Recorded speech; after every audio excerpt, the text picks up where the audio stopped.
دي الإشكالية الحقيقية بتاعة الأشخاص اللي بيعتقدوا في نفسهم إن أنا فاهم هو بيعمل كده ليه. عارفين الإشكالية فين؟ في إنه أنا مش محتاج أروح أقول له أصلاً أنا الفكرة اللي كاتبها دي هي فكرة هي صح، هو الموقف كان كده. أنا مش محتاج أروح أسأله، مش محتاج أروح أتأكد من اللي أنا افترضته. يا ابني أنا عندي خبرة، يا ابني أنا شعري بقى أبيض، عيب.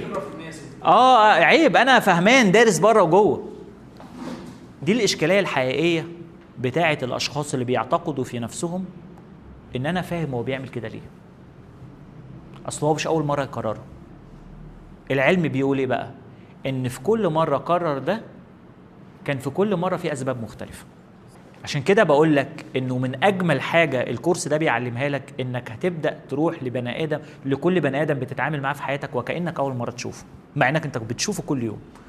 بس النهاردة الله أعلم كان فين امبارح، الله أعلم قرأ إيه، الله أعلم اتفرج على مين، الله أعلم سمع مين، الله أعلم قعد مع مين. وبالتالي لما تروح تقعد معاه اقعد معاه وانت مصفر العداد. لو انت قاعد معاه بأفكار مسبقة انت هتتعامل معاه بحدود الأفكار اللي انت حطيتها على نفسك وحطيتها عليه، فانت مش هتبقى شايفه الصورة الحقيقية بتاعته.